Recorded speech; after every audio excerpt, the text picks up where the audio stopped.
Magandang araw ulit sa inyo mga kapart-time. Dito nga ay i-update ko kayo sa aking manukan. Kanina nga ay tayo ay nagpakain. Sa kasamahang palad ay may napansin tayong hindi maganda sa ating sisiw. So meron tayong isang nakita na sisiw na medyo mahina. Tara, puntahan natin. Ito nga pala mga ka-part-time yung nanghihina na kan natin. Manok. Ito.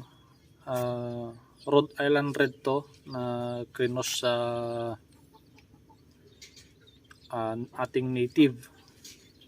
Yan, mali upgraded chicken. Di ko alam kung ano yung sakit nito. Wala naman siyang sipon. Tapos yung kanyang ito.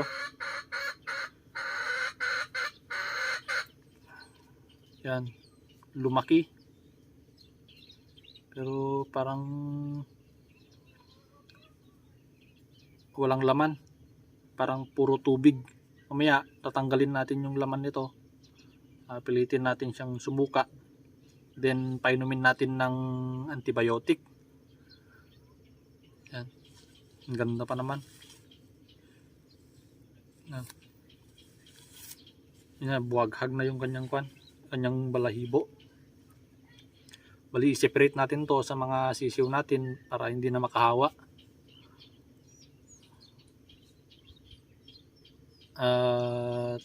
Painumin din natin ng antibiotic yung mga yung ating sisiw pang flashing para at least magapan kung ano man yung naging cause ng sakit nito. Saka mag-disinfect na din tayo. Ayan. Ganoon talaga mga part-time. Dapat maging mabusisi tayo sa ating mga sisiw. Para sa ganun, may iwasan natin yung malaking mortality. Yung kabatch nito,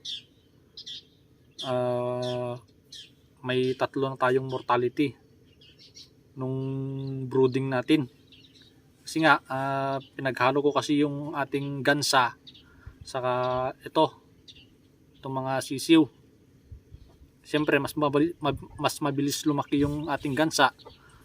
Ewan ko, baka natapakan. Yan. Ganon, update ko kayo kapag ano yung kakalabasan ng paggagamot natin dito sa aking manok. Yan. Okay guys.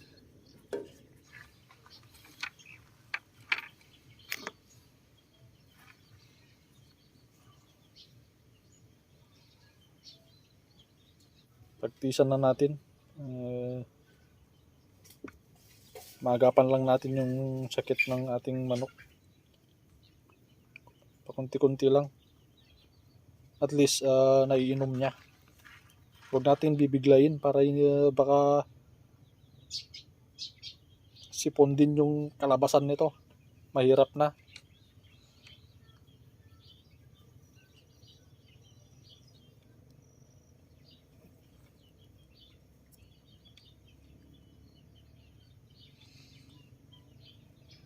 Konti-konti lang.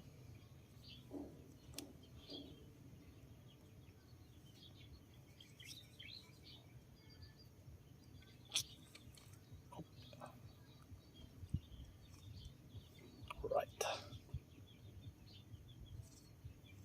Okay. Wala na.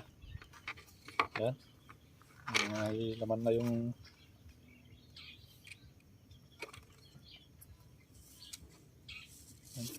kanyo, buwaghag. Mag-disinfect na lang tayo para at least mabawasan yung kung ano mang mayroong virus sa ating kapaligiran. Tsaka ito, hindi pa nila naranasang gumala. Ngayon pa lang, sana papagalain. So yun nga, napansin natin na medyo nanghihina to. Ganun talaga guys.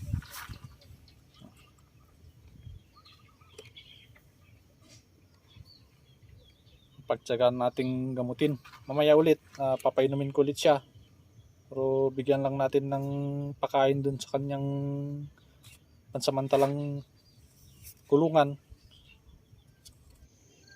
Dito muna natin siya ilagay mga ka-part-time para mainitan. Yan.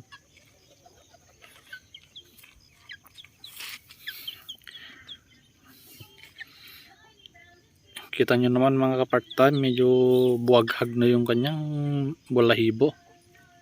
So hanggang dun na lang muna ang ating video. I-update ko kayo kung ano ang kalalabasan ng ating ginawang panggagamot sa ating manok. Kung effective ba ang ating diskarte sa kanyang medication. So antabayanan lang ninyo mga ka-part-time. Muli, salamat sa panonood.